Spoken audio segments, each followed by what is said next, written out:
बोलो भारत माता की। कांग्रेस पक्षಕ್ಕೆ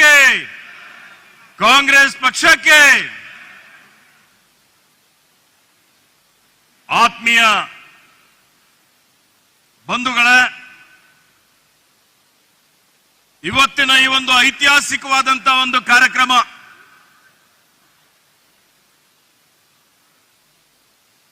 ನಮ್ಮ ಸರ್ಕಾರ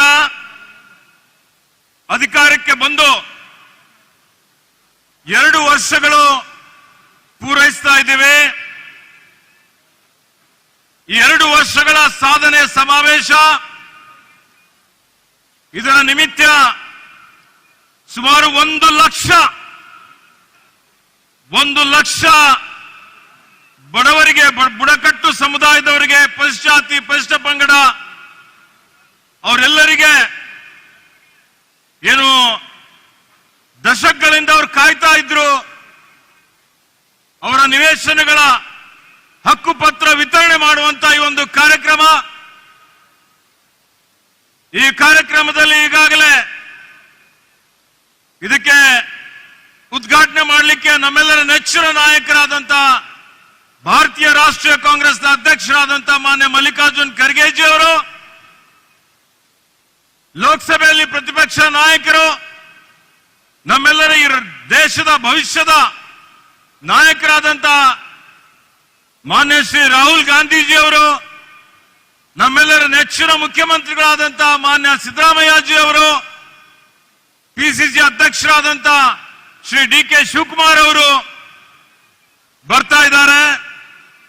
ಮತ್ತೆ ಈ ಕಾರ್ಯಕ್ರಮ ಆಯೋಜನೆ ಮಾಡಿದಂತ ಕಂದಾಯ ಇಲಾಖೆ ಸಚಿವರು, ನನ್ನ ಆತ್ಮೀಯ ಮಿತ್ರರಾದಂತ ಮಾನ್ಯ ಕೃಷ್ಣ ಬೈರೇಗೌಡರಿಗೂ ಮತ್ತು ಮಾನ್ಯ ಜಮೀರ್ ಅಹಮದ್ ರವರಿಗೂ, ಎಲ್ಲರಿಗೆ, ವಿಶೇಷವಾಗಿ ವೇದಿಕೆ ಮೇಲೆ ಆಸೀನರಾದಂತ ಎಲ್ಲರಿಗೂ ಮತ್ತು ಎಲ್ಲ ಇಲ್ಲಿಗೆ ಆಗಮಿಸಿದಂತ ನಮ್ಮ ರಾಜ್ಯದ ತಮ್ಮೆಲ್ಲರಿಗೆ ಇವತ್ತಿನ ಒಂದು ಕಾರ್ಯಕ್ರಮದ ಹಾರ್ದಿಕ ಅಭಿನಂದನೆ ಮತ್ತು ಶುಭಾಶಯಗಳನ್ನು ಕೋರ್ತಾ ಇದ್ದೇನೆ. ಆತ್ಮೀಯ ಬಂಧುಗಳೇ, 2 ವರ್ಷದ ಕೆಳಗಡೆ ಇವತ್ತು ಈ ರಾಜ್ಯದ ಜನ ಏನು ಭಾರತೀಯ ಜನತಾ ಪಕ್ಷದ ದುರಾಡಳಿತ, ಅವರ ಭ್ರಷ್ಟಾಚಾರ, ಅವರ ಅನೀತಿ ಸರ್ಕಾರ, ಅದೆಲ್ಲಕ್ಕೆ ಬೇಸತ್ತು ಕರ್ನಾಟಕ ರಾಜ್ಯದಲ್ಲಿ ಭಾರತೀಯ ಜನತಾ ಪಕ್ಷವನ್ನು ಬುಡ ಸಮೇತ ಕಿತ್ತಾಕಿ ನಮ್ಮೆಲ್ಲ ನಾಯಕರ ನೇತೃತ್ವದಲ್ಲಿ ಇವತ್ತು ಕಾಂಗ್ರೆಸ್ ಪಕ್ಷ ನಿಮ್ಮೆಲ್ಲರ ಆಶೀರ್ವಾದದಿಂದ ಅಧಿಕಾರಕ್ಕೆ ಬಂದಿದೆ. ಅಧಿಕಾರಕ್ಕೆ ಬಂದು ಈ 2 ವರ್ಷಗಳ ಅವಧಿಯಲ್ಲಿ ಕಾಂಗ್ರೆಸ್ ಸರ್ಕಾರ ನೀವು ನೋಡಬಹುದು, ನಾವು ಏನೇನು ಭರವಸೆಗಳನ್ನು ಕೊಟ್ಟಿದ್ದೇವೆ. ಚುನಾವಣಾ ಪೂರ್ವದಲ್ಲಿ 5 ಗ್ಯಾರಂಟಿ ಕೊಟ್ಟಿದ್ದೇವೆ. 5 ಗ್ಯಾರಂಟಿಗಳನ್ನು ಯಶಸ್ವಿಯಾಗಿ ಅನುಷ್ಠಾನ ಮಾಡಿದಂಥದ್ದು ಶ್ರೇಯಸ್ಸು ಯಾರಿಗಾದ್ರೂ ಸಲ್ಲದ್ರೆ ಅದು ಕಾಂಗ್ರೆಸ್ ಸರ್ಕಾರಕ್ಕೆ, ಸಿದ್ದರಾಮಯ್ಯನವರ ಸರ್ಕಾರಕ್ಕೆ ಅಂತ ಹೇಳಿ ಬಹಳ ಹೆಮ್ಮೆಯಿಂದ ಹೇಳಿಕೆ ಬಯಸ್ತಾ ಇದ್ದೇನೆ. ಆತ್ಮೀಯ ಬಂಧುಗಳೇ, ಇವತ್ತಿಡೀ ದೇಶದಲ್ಲಿ ನೀವು ನೋಡಿ, ಬಹಳಷ್ಟು ಜನ ಚುನಾವಣೆ ಸಮಯದಲ್ಲಿ ಭರವಸೆ ಕೊಡ್ತಾರೆ, ಆದರೆ ಭರವಸೆ ಈಡೇರಿಸಲಿಕ್ಕೆ ಆಗೋದಿಲ್ಲ. ಇವತ್ತು ನುಡಿದಂತೆ ನಡೆದಂಥದ್ದು, ನಡೆದಂತೆ ನುಡಿವ ಏಕೈಕ ಸರ್ಕಾರ ಯಾವುದಾದ್ರೂ ಈ ದೇಶದಲ್ಲಿ ಇದ್ರೆ ಅದು ಕಾಂಗ್ರೆಸ್ ಸರ್ಕಾರ, ನಮ್ಮ ಸರ್ಕಾರ ಅಂತೇಳಿ ನಾನು ಬಹಳ ಹೆಮ್ಮೆಯಿಂದ ಹೇಳಿಕೆ ಬಯಸ್ತಾ ಇದ್ದೀನಿ. ಆತ್ಮೀಯ ಬಂಧುಗಳೇ, ಇವತ್ತು ನಾವೆಲ್ಲ ಹೊಸಪೇಟದಲ್ಲಿ ಸೇರಿದ್ದೇವೆ. ಒಂದೊಂದು ಮಾತು 5 ಗ್ಯಾರಂಟಿ ಅಷ್ಟೇ ಅಲ್ಲ, ಈ 5 ಗ್ಯಾರಂಟಿಗಳ ಜೊತೆಯಲ್ಲಿ ನಾವು ಏನೇನು ಹೇಳಿದ್ದೇವೆ, ಕಲ್ಯಾಣ ಕರ್ನಾಟಕ ಅಭಿವೃದ್ಧಿ ಮಂಡಳಿ ಇವತ್ತು ಈ ಭಾಗದಲ್ಲಿ ವಿಶೇಷವಾಗಿ ನಮ್ಮೆಲ್ಲರ ನಾಯಕರಾದಂತ ಮಲ್ಲಿಕಾರ್ಜುನ್ ಖರ್ಗೆಜಿ ಅವರು, ದಿವಂಗತ ಧರಮ್ ಸಿಂಗ್ ಜಿ ಅವರು ಏನ್ ಸಂವಿಧಾನ ಅನುಚ್ಛೇದ 371ರಲ್ಲಿ ತಿದ್ದುಪಡಿ ತಂದು ಇವತ್ತೇನು ನಮ್ಗೆ ವಿಶೇಷ ಸ್ಥಾನಮಾನ ಕೊಟ್ಟಿದ್ದಿತ್ತು, ಅದನ್ನು ಮಾನ್ಯ ಸಿದ್ದರಾಮಯ್ಯಜಿ ಅವರು 2013ರಿಂದ ಅನುಷ್ಠಾನಕ್ಕೆ ತಂದಿದ್ದಾರೆ. ಚುನಾವಣೆ ಪೂರ್ವದಲ್ಲಿ 2 ವರ್ಷಗಳ ಕೆಳಗಡೆ ನಾನೇ ಕಾರ್ಯಾಧ್ಯಕ್ಷನಾಗಿದ್ದೆ. ನಾನು ಕಾರ್ಯಾಧ್ಯಕ್ಷನಾಗಿದ್ದಂತಹ ಸಂದರ್ಭದಲ್ಲಿ ನಾನು, ಶಣ್ ಪ್ರಕಾಶ್, ಪ್ರಿಯಾಂಕ್ ಖರ್ಗೆ ನಾವೆಲ್ಲ ಸೇರಿ ಕಲ್ಯಾಣ ಕರ್ನಾಟಕಕ್ಕೆ ಒಂದು ವೇಳೆ ಕಾಂಗ್ರೆಸ್ ಸರ್ಕಾರ ಮರಳಿ ಅಧಿಕಾರಕ್ಕೆ ಬಂದರೆ ನಾವು 5,000 ಕೋಟಿ ಅನುದಾನದಲ್ಲಿ ಮೀಸಲಿಡ್ತೀವಿ ಅಂತ ಹೇಳಿದ್ದೇವೆ. ಕೊಟ್ಟ ಮಾತಿನಂತೆ ಕಲ್ಯಾಣ ಕರ್ನಾಟಕದ 42 ಕ್ಷೇತ್ರಗಳಲ್ಲಿ ಅಭಿವೃದ್ಧಿ ಮಾಡಲಿಕ್ಕೆ ಮಾನ್ಯ ಮುಖ್ಯಮಂತ್ರಿಗಳು 5,000 ಕೋಟಿ ರೂಪಾಯಿ ಅನುದಾನ ಮೀಸಲಿಕ್ಕಿದ್ದಾರೆ. ಈಗ 5,000 ಕೋಟಿಯ ಕ್ರಿಯಾಯೋಜನೆ ಮಾಡಿ ಅದನ್ನು ಅನುಷ್ಠಾನ ಮಾಡುವಂತ ಕೆಲಸ ನಾವು ಮಾಡ್ತಾ ಇದ್ದೀವಿ ಅಂತ ಹೇಳಿ ಬಹಳ ಹೆಮ್ಮೆಯಿಂದ ಹೇಳಿಕೆ ಬಯಸ್ತಾ ಇದ್ದೀನಿ. ಇದು ಯಾಕೆ ಹೇಳ್ತಾ ಇದ್ದೀನಿ ಅಂತ ಹೇಳಿದ್ರೆ, ನಮ್ಮ ವಿರೋಧಿಗಳು ಭಾರತೀಯ ಜನತಾ ಪಕ್ಷದವರು ಹೇಳಿದ್ರು, ಒಂದು ವೇಳೆ ಕೊಟ್ಟ ಗ್ಯಾರಂಟಿಗಳೇನಿದೆ ಸುಳ್ಳು ಹೇಳ್ತಾ ಇದ್ದಾರೆ, ಇವು ಗ್ಯಾರಂಟಿ ಅನುಷ್ಠಾನ ಆದರೆ ಇವತ್ತು ಸರ್ಕಾರ ದಿವಾಳಿ ಆಗ್ತದೆ. ದಿವಾಳಿ ಆಯ್ತಾ? ಏನು ಆಗಿಲ್ಲ. ಇವತ್ತು 5,000 ಕೋಟಿ ರೂಪಾಯಿ ಅಭಿವೃದ್ಧಿಗೆ ಪ್ರತಿ ವರ್ಷ ಕೊಡ್ತಾ ಇದ್ದೇವೆ. ಇತರ ಅಭಿವೃದ್ಧಿ ಕಾರ್ಯಗಳು ಸಹಿತ ನಡೀತಾ ಇದ್ದಾವೆ. ಇವತ್ತೀಗ ನೋಡಿ, ಯಾರೂ ಮಾಡದ ರೀತಿಯಲ್ಲಿ ಇಡೀ ಇತಿಹಾಸದಲ್ಲೇ ನ ಭೂತೋ ನ ಭವಿಷ್ಯತೋ ಅನ್ನುವಂತ ರೀತಿಯಲ್ಲಿ ಹಿಂದೆ ನಮ್ಮ ಸರ್ಕಾರ ಇದ್ದಾಗ ಏನು ಇವತ್ತು ತಾಂಡಗಳಿದ್ದು, ಹಟ್ಟಿಗಳಿದ್ದು, ಅವಕ್ಕೆಲ್ಲ ಯಾವುದೇ ಹಕ್ಕುಪತ್ರಗಳಿದ್ದಿಲ್ಲ. ಅಂತವರೆಲ್ಲರಿಗೆ ಸುಮಾರು 3,500 ಹಟ್ಟಿಗಳ ಸಮೀಕ್ಷೆ ಮಾಡಿ ಅರ್ಹರಿದ್ದವರು ಎಲ್ಲರಿಗೆ ಗುರುತಿಸಿ 1 ಲಕ್ಷಕ್ಕಿಂತಲೂ ಹೆಚ್ಚಿನ ಒಂದು ಜನರಿಗೆ ಇವತ್ತು ಅವರ ಭವಿಷ್ಯ ನಿರ್ಮಾಣ ಮಾಡಲಿಕ್ಕೆ ಅವ್ರದೇ ಆದಂತಹ ಒಂದು ಡಿಜಿಟಲ್ ಖಾತೆ ಕೊಟ್ಟು ಅದಕ್ಕೆ ಈ ಸ್ವತ್ತು ಮಾಡುವಂತ ಕೆಲಸ ಯಾರಾದ್ರೂ ಮಾಡಿದ್ರೆ ಅದು ಕಾಂಗ್ರೆಸ್ ಸರ್ಕಾರ ಮಾಡಿದೆ, ನಮ್ಮ ಸರ್ಕಾರ ಮಾಡಿದೆ ಅಂತ ಹೇಳಿ ಬಹಳ ಹೆಮ್ಮೆಯಿಂದ ನಾನು ಹೇಳಿಕೆ ಬಯಸ್ತಾ ಇದ್ದೀನಿ. ಅದಕ್ಕೆ ಆತ್ಮೀಯ ಬಂಧುಗಳೇ, ಇವತ್ತು ನೋಡಿ, ನಮ್ಮ ವಿರೋಧಿಗಳು ಭಾರತೀಯ ಜನತಾ ಪಕ್ಷ ಕೇಂದ್ರ ಸರ್ಕಾರದಲ್ಲಿ ಇವರು ಅಧಿಕಾರಕ್ಕೆ ಬಂದು ಸುಮಾರು 11 ವರ್ಷಗಳು ಕಳೆದಿದ್ದಾವೆ. ಇವರು ಅಧಿಕಾರಕ್ಕೆ ಬರೋಕ್ಕಿಂತ ಪೂರ್ವದಲ್ಲಿ ಬರೀ ಸುಳ್ಳು, ಬರೀ ಮೋಸ, ಬರೀ ವಂಚನೆ. ಇವತ್ತು ಅಚ್ಚೇ ದಿನ ಆएंगे ಅಂತ ಹೇಳಿದ್ರು. क्या अच्छे दिन आए क्या? कुछ नहीं, पुराने दिन ही फिर वापस लौटाओ बोल के हमारे लोग बोल रहे हैं. पूरा इडी ದೇಶದ ಜನ ಅವ್ರು ಹೇಳಿದ್ರು, ನಾವು ಅಧಿಕಾರಕ್ಕೆ ಬಂದೆ ಇವತ್ತು ಪೆಟ್ರೋಲ್ 30-40 ರೂಪಾಯಿ ಕೊಡ್ತೀವಿ, ಡೀಸೆಲ್ 30 ರೂಪಾಯಿ ಕೊಡ್ತೀವಿ, ಅಡಿಗೆ ಅನಿಲ್ ಸಿಲಿಂಡರ್ 200 ರೂಪಾಯಿ ಕೊಡ್ತೀವಿ. ಕೊಟ್ರ? ಕೊಡೋದಂತೂ ಅತ್ತೆ ಹೋಯ್ತು.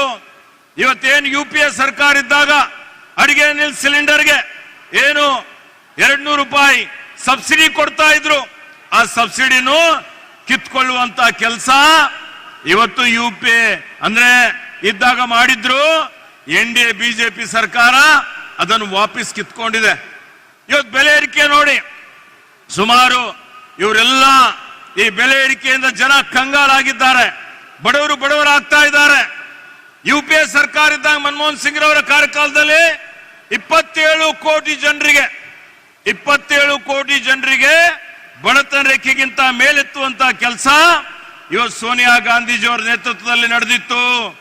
ಆದರೆ ಕೇಂದ್ರದ ಬಿಜೆಪಿ ಸರ್ಕಾರ ಬಂದ ನಂತರ ಬಡವರು ಇನ್ನು ಹೆಚ್ಚಿನ ಒಂದು ಬಡವರಾಗ್ತಾ ಇದ್ದಾರೆ. ಬಡವರಿಗೆ ಮುಗಿಸ್ಬಿಡುವಂತ ಕೆಲಸ ಕೇಂದ್ರದ ಬಿಜೆಪಿ ಸರ್ಕಾರ ಮಾಡ್ತಾ ಇದೆ. ಇವತ್ತು ಅವರೇನು ಬಿಜೆಪಿ ಇವತ್ತು ಬಡವರ ರಕ್ತ ಹಿಂಡುವಂತ ಒಂದು ಕೆಲಸ ಮಾಡಿ ಬರೀ ಉದ್ಯೋಗಪತಿಗಳಿಗೆ ಸಹಕಾರ ಮಾಡುವಂತ ಕೆಲಸ ಭಾರತೀಯ ಜನತಾ ಪಕ್ಷ ಮಾಡ್ತಾ ಇದೆ. ನೀವು ನೋಡ್ತಾ ಇದ್ದೀರಿ. ಇವತ್ತು ಕಾಂಗ್ರೆಸ್ UPA ಸರ್ಕಾರ ಇದ್ದಾಗ ಮನಮೋಹನ್ ಸಿಂಗ್ ರವರು 72,000 ಕೋಟಿ ರೂಪಾಯಿ ಸಾಲ ಮನ್ನಾ ಮಾಡಿದ್ರು. ಅವಾಗ ಹೇಳಿದ್ರು ಇವರು ಸಾಲ ಮನ್ನಾ ಮಾಡಿದ್ರೆ ದಿವಾಳಿ ಆಗುತ್ತೆ ಅಂತ. ಮತ್ತೆ ಬಿಜೆಪಿ ಅವರು ಮಾನ್ಯ ಸಿದ್ದರಾಮಯ್ಯಯವರ ಕಾರ್ಯಕಾಲದಲ್ಲಿ 50,000 ರೂಪಾಯಿವರೆಗೆ ಸಾಲ ಮನ್ನಾ ಮಾಡಿದ್ರು. ಆದ್ರೆ ಬಿಜೆಪಿ ಈಗ ನಾವು ಕೇಂದ್ರದಲ್ಲಿ ಸಾಲ ಮನ್ನಾ ಮಾಡಿದ್ರೆ ಅಂತ ಹೇಳಿದ್ರೆ ಖಜಾನೆ ಖಾಲಿ ಆಗ್ತದೆ ಅಂತ ಹೇಳ್ತಾರೆ. ಆದರೆ ಸುಮಾರು ಕೆಲವು ಬೆರಳೆಣಿಕೆಯಷ್ಟು ಏನು ಉದ್ಯೋಗಪತಿಗಳಿದ್ದಾರೆ, ಬಂಡವಾಳಶಾಹಿಗಳಿದ್ದಾರೆ, ಅವರ 16 ಲಕ್ಷ ಕೋಟಿ ಸಾಲ ಮನ್ನಾ ಈ ಭಾರತೀಯ ಜನತಾ ಪಕ್ಷದ ಕೇಂದ್ರ ಸರ್ಕಾರ ಮಾಡಿದೆ. ಇವರಿಗೆ ನೈತಿಕತೆ ಇದೆಯಾ? ಇವರಿಗೆ ಬಡವರ ಬಗ್ಗೆ ಕಳಕಳಿ ಇದೆಯಾ? ಕಾಳಜಿ ಇದೆಯಾ? ನಾವೆಲ್ಲ ಆಲೋಚನೆ ಮಾಡಬೇಕಾಗ್ತದೆ. ಆತ್ಮೀಯ ಬಂಧುಗಳೇ, ಕಾಂಗ್ರೆಸ್ ಪಕ್ಷಕ್ಕೆ 140 ವರ್ಷಗಳ ಇತಿಹಾಸ ಇದೆ. ಈ ದೇಶಕ್ಕೆ ಸ್ವಾತಂತ್ರ್ಯ ಕೊಟ್ಟು, ತ್ಯಾಗ ಮಾಡಿ, ಬಲಿದಾನ ಕೊಟ್ಟು ದೇಶವನ್ನು ಮುನ್ನಡೆಸಿ ಆಧುನಿಕ ಭಾರತ ನಿರ್ಮಾಣ ಮಾಡಿ ನಾವೆಲ್ಲ ಜಗತ್ತಿನಲ್ಲಿ ತಲೆ ಎತ್ತಿ ಮೆರೆಯುವಂತೆ ಮಾಡಿದಂತಹ ಕೀರ್ತಿ ಕಾಂಗ್ರೆಸ್ ಪಕ್ಷಕ್ಕೆ ಸಲ್ತದೆ. ಎಲ್ಲಾ ಜಾತಿ, ಎಲ್ಲಾ ಭಾಷೆ, ಎಲ್ಲಾ ಧರ್ಮೀಯ ಜನರಿಗೆ ತನ್ನ ಜೊತೆಯಲ್ಲಿ ತೆಗೆದುಕೊಂಡು ಹೋಗುವಂತ ಏಕೈಕ ಪಕ್ಷ ಯಾವ್ದಾದ್ರು ಇದ್ರೆ ಅದು ಕಾಂಗ್ರೆಸ್ ಪಕ್ಷ ಇದೆ. ನಾವು ಅರ್ಥ ಮಾಡಿಕೊಳ್ಬೇಕಾಗ್ತದೆ. ಅದಕ್ಕೆ ಆತ್ಮೀಯ ಬಂಧುಗಳೇ, ಇವತ್ತೇನು ಭಾರತೀಯ ಜನತಾ ಪಕ್ಷ ಇವತ್ತು ಯಾವ ರೀತಿಯಲ್ಲಿ ಜಾತಿಗಳಲ್ಲಿ ಧರ್ಮಗಳಲ್ಲಿ ಒಡೆದಾಳುವ ನೀತಿ ಅನುಸರಿಸಿ ಭಾವನಾತ್ಮಕ ವಿಷಯಗಳನ್ನು ಕೆರಳಿಸಿ ಇವತ್ತು ಸಮಾಜವನ್ನು ಒಡೆಯುವಂತ ಕೆಲಸ ಮಾಡ್ತಾ ಇದ್ದಾರೆ. ಇವತ್ತು ಮೊನ್ನೆ ರಾಹುಲ್ ಗಾಂಧಿಯವರು ಸಮಾಜವನ್ನು ಒಗ್ಗೂಡಿಸುವಂತ ಕೆಲಸ ಭಾರತ್ ಜೋಡೋ ಮಾಡಬೇಕು ಅಂತ ಹೇಳಿ ಸಾವಿರಾರು ಕಿಲೋಮೀಟರ್ ರಾಹುಲ್ ಗಾಂಧೀಜಿಯವರು ಪಾದಯಾತ್ರೆ ಮಾಡಿದ್ರು. ಭಾರತೀಯ ಜನತಾ ಪಕ್ಷ ಮಾಡ್ತಾ ನೋಡಿ, ಇವ್ರು ಪ್ರಧಾನಮಂತ್ರಿಗಳು ಏನಾದ್ರು ಮಣಿಪುರ್ಗೆ ಭೇಟಿ ಕೊಟ್ರ? ರಾಹುಲ್ ಜಿಯವರು ಹೋದ್ರು 2 ಸಲ. ಇವತ್ತು ಇವ್ರು ಬರೀ ಏನು ರಾಷ್ಟ್ರೀಯತೆ ದೇಶಭಕ್ತಿ ಇವ್ರು ಗುತ್ತಿಗೆ ಪಡೆದಂತವ್ರೆ ಕಿರ್ಚಾಡ್ತಾರೆ. ಆದರೆ ಇವ್ರ ಇತಿಹಾಸ ನೋಡಿದ್ರೆ ಇವರು ಯಾರಿಗೆ ನಾಯಕರಿದ್ದಾರೆ ಅವರೆಲ್ಲರೂ ಸ್ವಾತಂತ್ರ್ಯ ಪೂರ್ವದಲ್ಲಿ ಬ್ರಿಟಿಷರ ಜೊತೆಯಲ್ಲಿ ಶಾಮೀಲಾಗಿದ್ರು. ಅದಕ್ಕೆ ಇವತ್ತು ಈ ದೇಶಕ್ಕಾಗಿ ಹೋರಾಟ ಮಾಡಿದ್ದು, ತ್ಯಾಗ ಮಾಡಿದ್ದು ಇವತ್ತು ಕಾಂಗ್ರೆಸ್ ಪಕ್ಷ. ಇವತ್ತು ದೇಶದ ಮೇಲೆ ಯಾವಾಗ ದಾಳಿ ಆಗಿದೆ, ಸಂಸತ್ತಿನ ಮೇಲೆ ದಾಳಿ ಆಗಿದ್ದಂಥದ್ದು ಬಿಜೆಪಿ ಅಧಿಕಾರದಲ್ಲಿದ್ದಾಗ, ಕಂದರ್ನಲ್ಲಿ ವಿಮಾನ ಅಪಹರಣ ಆಗಿದ್ದು ಬಿಜೆಪಿ ಅಧಿಕಾರದಲ್ಲಿದ್ದಾಗ, ಉರಿ ದಾಳಿ ಬಿಜೆಪಿ ಅಧಿಕಾರದಲ್ಲಿದ್ದಾಗ, ಅಕ್ಷರಧಾಮ ದಾಳಿ ಬಿಜೆಪಿ ಅಧಿಕಾರದಲ್ಲಿದ್ದಾಗ ಉಗ್ರರು ದಾಳಿ ಮಾಡಿದಂಥದ್ದು, ಇವತ್ತು ಪುಲ್ವಾಮಾ ದಾಳಿ ಬಿಜೆಪಿ ಅಧಿಕಾರದಲ್ಲಿದ್ದಾಗ, ಈಗ ಪಹಲ್ಗಾಮ್ ದಾಳಿನೂ ಬಿಜೆಪಿ ಅಧಿಕಾರದಲ್ಲಿದ್ದಾಗ ಆಗಿದೆ. ಇಡೀ ದೇಶ ರಾಹುಲ್ ಜಿಯವರು, ಖರ್ಗೆ ಜಿಯವರು ನಾವೆಲ್ಲ ನಿಮ್ ಜೊತೆಯಲ್ಲಿದ್ದೀವಿ ಅಂತೇಳಿ ಹೇಳಿದ್ರು. ಇವತ್ತಿನ ದಿವಸ ಯಾರೇ ಉಗ್ರರಿರ್ಬೋದು ಅವ್ರಿಗೆ ಪತ್ತೆ ಹಚ್ಚಿ ಶಿಕ್ಷೆ ಕೊಡುವಂತ ಕೆಲಸ ಇವತ್ತು ಮಾಡಬೇಕು ಅನ್ನುವಂತ ಒತ್ತಾಯ ಪದೇ ಕಾಂಗ್ರೆಸ್ ಪಕ್ಷ ಮಾಡ್ತಾ ಇದೆ. ಕಾಂಗ್ರೆಸ್ ಪಕ್ಷ ಈ ದೇಶದ ಏಕತೆ, ಅಖಂಡತೆ, ಸಮಗ್ರತೆ ಉಳಿಸ್ಕೊಳ್ಳಿಕ್ಕೆ ಯಾವುದೇ ತ್ಯಾಗಕ್ಕೂ ಸಿದ್ಧ ಆಗಿದೆ. ಆದರೆ ಭಾರತೀಯ ಜನತಾ ಪಕ್ಷದ ಏನಿವತ್ತು ಒಡೆದಾಳುವ ನೀತಿಯಿಂದ ಈ ದೇಶಕ್ಕೆ ಸಮಗ್ರತೆಗೆ ಅಪಾಯ ಇದೆ ಅನ್ನುವಂಥದ್ದು ನಾವೆಲ್ಲ ತಿಳ್ಕೊಳ್ಬೇಕಾಗ್ತದೆ. ಅದಕ್ಕೆ ಆತ್ಮೀಯ ಬಂಧುಗಳೇ, ಇವತ್ತು ಏನ್ ತಾವೆಲ್ಲ ಇಲ್ಲಿ ಸುಮಾರು ಬೇರೆ ಭಾಗದಿಂದ ಬಂದಿದ್ದೀರಿ. ಮಳೆನೂ ಬರ್ತಾ ಇದೆ. 2 ವರ್ಷ ಪೂರೈಸಿದ್ದೇವೆ. ಮತ್ತೆ 3 ವರ್ಷ ಬಹಳ ಇವತ್ತು ಸ್ಥಿರವಾದಂತ ಸರ್ಕಾರ, ಕಾಂಗ್ರೆಸ್ ಸರ್ಕಾರ, ಜನಪರ ಜೀವಪರ ಸರ್ಕಾರ ಆಡಳಿತ ನಾವು ಕೊಡ್ತೀವಿ. ಅರಣ್ಯ ಸಚಿವನಾಗಿ ಇವತ್ತು ಈ ಭಾಗದಲ್ಲಿ, ರಾಜ್ಯದಲ್ಲಿ ನಾವು ಬಂದ ಮೇಲೆ 2 ವರ್ಷದಲ್ಲಿ 8.5 ಕೋಟಿ ಸಸಿ ನೆಟ್ಟಿದ್ದೇವೆ. ಇವತ್ತು ಅತಿಕ್ರಮಣ ತೆರವು ಮಾಡ್ತಾ ಇದ್ದೇವೆ. ಪರಿಸರ, ಪ್ರಕೃತಿ ಸಂರಕ್ಷಣೆ ಮಾಡುವಂತ ಕೆಲಸ ನಮ್ಮ ಸರ್ಕಾರ, ಕಾಂಗ್ರೆಸ್ ಸರ್ಕಾರ ಮಾಡ್ತಾ ಇದೆ.